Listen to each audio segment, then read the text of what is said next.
Kothagudem MLA Kunamneni BRS పై fire అయ్యారు. గత పాలనలో పెట్టిన బడ్జెట్ ఆచరణలో చూపలేదని, వాస్తవికతకు అనుగుణంగా ఈసారి కాంగ్రెస్ ప్రభుత్వం బడ్జెట్పై రూపకల్పన చేశారని అన్నారు.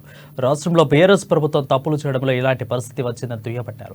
కాంగ్రెస్ ప్రభుత్వం కౌలు రైతులను పరిగణలోకి తీసుకోవడం శుభపరిణామమన్నారు.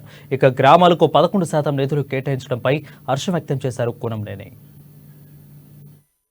90,296 కోట్లు అంటే దాదాపు 2,90,000 కోట్లు వాళ్ళు బిగినింగ్ లో బడ్జెట్ ఎస్టిమేషన్ చేశారు తెలంగాణ టీఆర్ఎస్ అధికారంలో ఉన్నప్పుడు.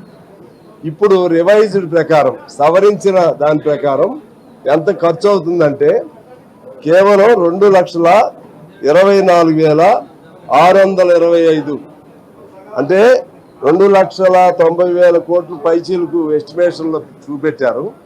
ఖర్చు 2,24,000 కోట్లకే ఖర్చు అవుతుంది.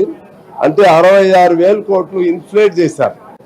అంటే సహజంగా బడ్జెట్ లో రివైజ్డ్ అప్పుడు కొద్దిగా చేర్పులు మార్పులు జరుగుతాయి. కానీ టిఆర్ఎస్ ప్రభుత్వం బాగా ఎక్కువగా నిధులు కేటాయింపులు చేసి బాగా ప్రజల్ని ఆకట్టుకునే విధంగా అన్ని పద్ధతుల్లో పెంచి చూపెట్టింది. ఆచరణలోకి వచ్చేసరికి 66,000 కోట్లు ఖర్చు తక్కువైంది, అంటే కేటాయింపులు జరగలేదు. దాన్ని దృష్టిలో పెట్టుకుని ఈ గవర్నమెంట్ నేను అనుకుంటున్నా, ఇప్పుడు వీళ్ళు ఎంత పెట్టారంటే ఎప్పుడైనా సరే బడ్జెట్లు పెంచుతూ ఉంటారు.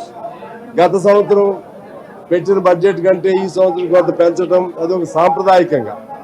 అంటే వాళ్ళు 2,90,000 కోట్లు పెట్టారు కాబట్టి మేము 2,90,200